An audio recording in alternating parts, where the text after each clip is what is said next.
Эфир телеканала «Якутия-24» продолжит программа «Актуальное интервью». В студии Иван Лазаренко. Здравствуйте.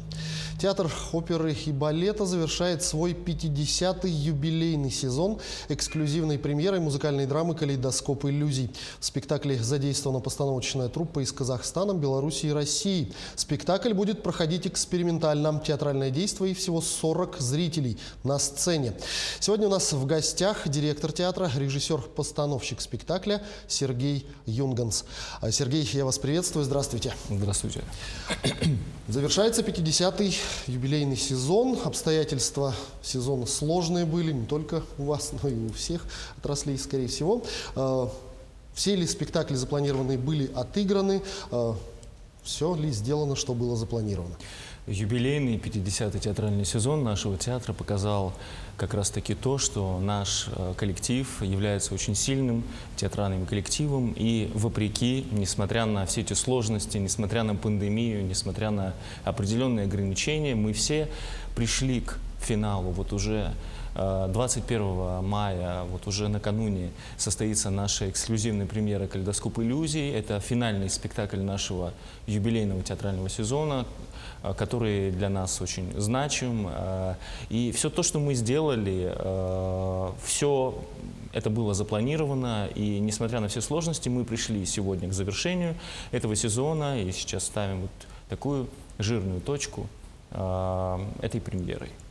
Вот если оглянуться на весь прошедший театральный сезон, то что вот эти сложные обстоятельства дали коллективу театра, как и административной его части, так и творческой? Эти сложные обстоятельства дали нам на самом деле импульс для того, чтобы работать быстрее.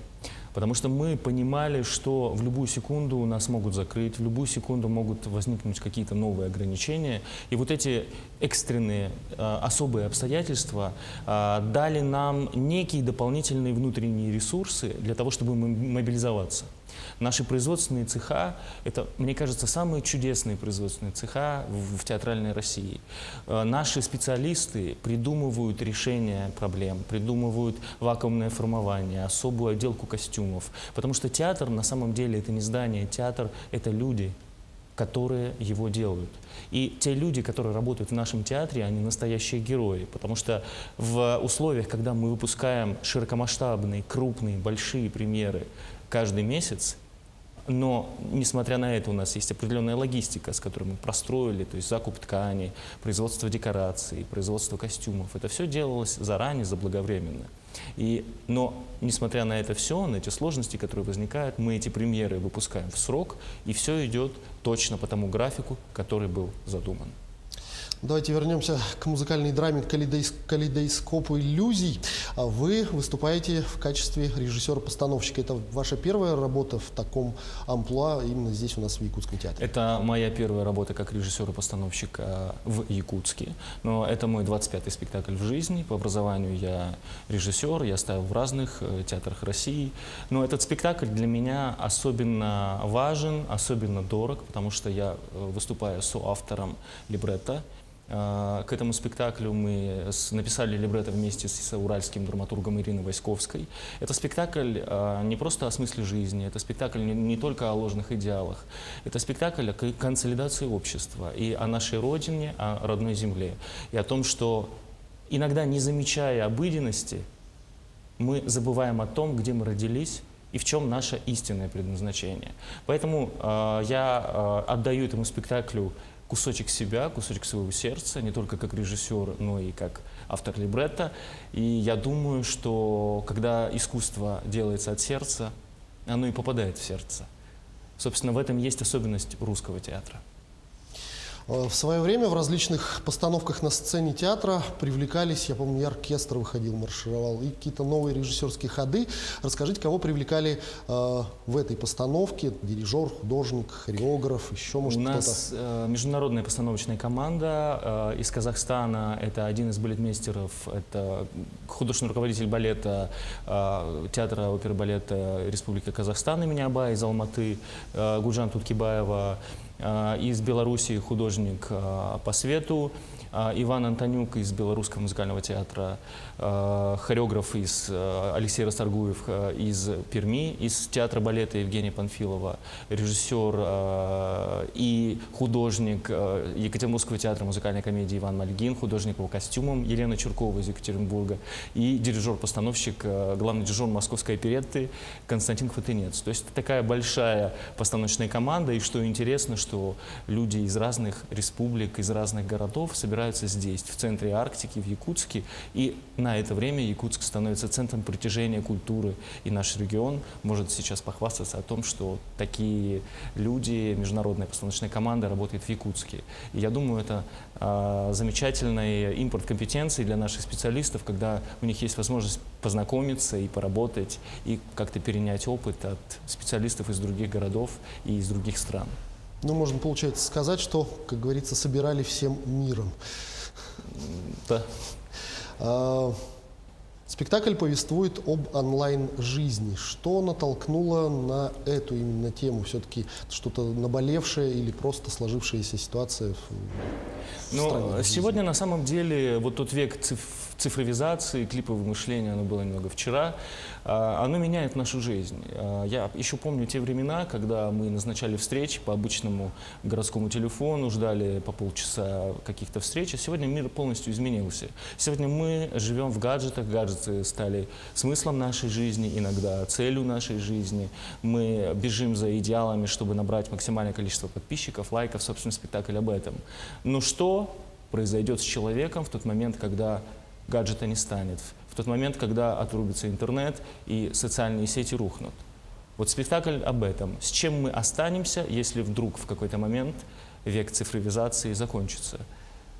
Будет ли в нас что-то настоящее, будет ли в нас что-то человеческое, и будем ли мы помнить о тех идеалах, которые заложены в нас, и о той цели жизни, которая есть у нас на самом деле? То есть можно сказать, что о базовых жизненных ценностях и принципах. Спектакль будет проходить на экспериментальной площадке, всего 40 зрителей, и то они будут находиться на сцене. Что это за формат, чем он был обусловлен? И самой темой спектакля, или это просто какой-то эксперимент, эксклюзив? Экспериментальная площадка, она развивается в нашем театре, это уже 3-я премьера на экспериментальной площадке. Мы делаем разные спектакли, и оперы, и балеты, и классические, и современные. Экспериментальная площадка дает возможность зрителю погрузиться в действие, зрителю очутиться внутри сценического пространства и оказаться в одной ситуации вместе с артистом. И это на самом деле очень глубокий, интимный спектакль, когда необходимо такое некое соитие человеческих душ. И здесь играть этот спектакль на большую сцену – это немного не тот формат. Поэтому мы выбрали именно вот этот эксклюзивный формат, когда у нас была опера «Кармен», очень большая широкомасштабная постановка «Балет 12 стульев», тоже очень большой спектакль оперетта «Сильва».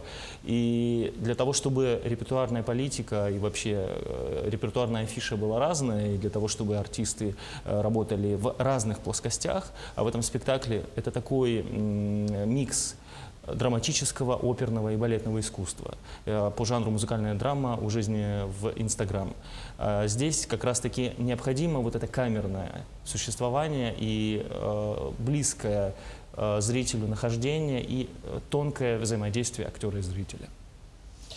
Ну и в завершении беседы не могу, конечно, не спросить. У спектакля несколько разных афиш. Почему так сделано? Это маркетинговый ход или желание показать некую многогранность этой постановки? Если мы говорим про брендинг Инстаграма, когда сторизы меняются, посты в Инстаграме меняются каждую минуту, каждый день, каждую неделю, собственно, мы и попытались именно и в маркетинговом продвижении спектакля использовать разные луки, как их сегодня называют, разные афиши, разные визуальные образы.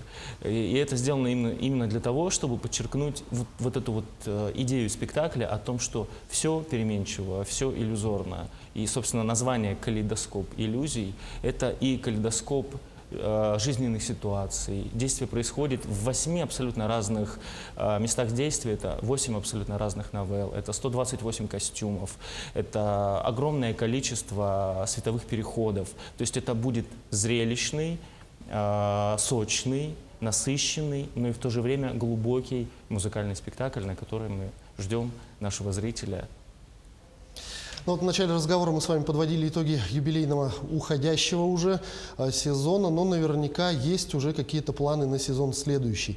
Может быть, уже можете какие-то секреты раскрыть, что зрителю ждать в следующем театральном сезоне? Ну, пока мы прорабатываем план следующего сезона, но могу сказать стопроцентно, что театр получил грант, федеральный грант в рамках проекта «Большие гастроли», и наш театр будет гастролировать 3 недели в городах Приволжского федерального округа в конце августа и начале сентября 2021 года. Ну что ж, я желаю постановки «Калейдоскоп иллюзий» успеха и напомните нашим зрителям, когда они могут его посмотреть. 21, 22 и 23 мая в Государственном театре оперы и балета Республики Саха-Якутия состоится премьера музыкальной драмы «Калейдоскоп иллюзий». Всех вас ждем. Сергей, я благодарю вас за эту беседу. Спасибо, что ответили на наши вопросы. Всего вам доброго. До свидания. Это была программа «Актуальное интервью», но премьере музыкальной драмы «Калейдоскоп иллюзий», отражающей современные реалии, нам рассказал директор театра оперы и балета, режиссер-постановщик спектакля Сергей Юнганс. Не забывайте носить маски и обязательно соблюдать дистанцию в общественных местах. Берегите себя и свое здоровье. До встречи в эфире.